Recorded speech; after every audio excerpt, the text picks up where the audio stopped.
ইসরায়েলের সাথে যদি থাকে বিশ্বমোড়ল যুক্তরাষ্ট্র, তবে ইরানের সাথে আছে আরেক সুপার পাওয়ার রাশিয়া।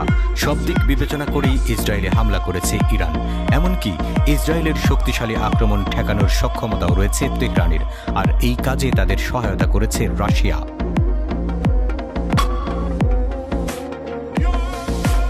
গোয়েন্দা কর্মকর্তারা বলেছেন, মস্কোর সঙ্গে তেহরানের ক্রমবর্ধমান অংশীদারিত্ব উভয় দেশের সক্ষমতাকে শক্তিশালী করছে।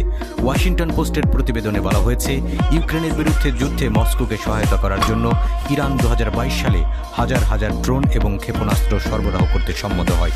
ফলে রাশিয়ার সাথে তার সম্পর্কের একটি নতুন অধ্যায়ের সূচনা হয়। এই সম্পর্ক এখন মস্কো এবং তেহরানের মধ্যে এমন এক চুক্তিতে সাহায্য করেছে, যার মধ্যে রয়েছে ইরানকে উন্নত ফাইটার জেট এবং আকাশ প্রতিরক্ষা প্রযুক্তি প্রদানের প্রতিশ্রুতি।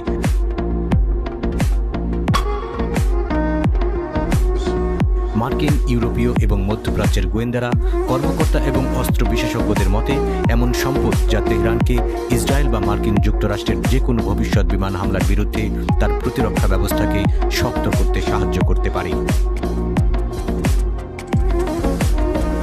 ওয়াশিংটন পোস্ট জানিয়েছে, কতগুলো সিস্টেম সরবরাহ করা হয়েছে এবং মোতায়েন করা হয়েছে তা জানা যায়নি। তবে রাশিয়ান প্রযুক্তি ইরানকে আরও শক্তিশালী প্রতিপক্ষে পরিণত করতে পারে, এমন আশঙ্কা বিশেষজ্ঞদের।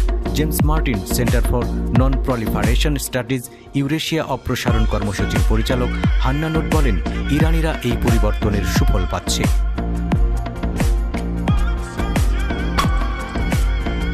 গোয়েন্দা কর্মকর্তারা জানিয়েছেন, অগ্রসর চুক্তির অংশ হিসেবে রাশিয়া ইরানকে Su-35S ফাইটার সরবরাহ করার জন্য গোপনে আলোচনা করেছে, যা রাশিয়ার অন্যতম সক্ষম ফাইটার।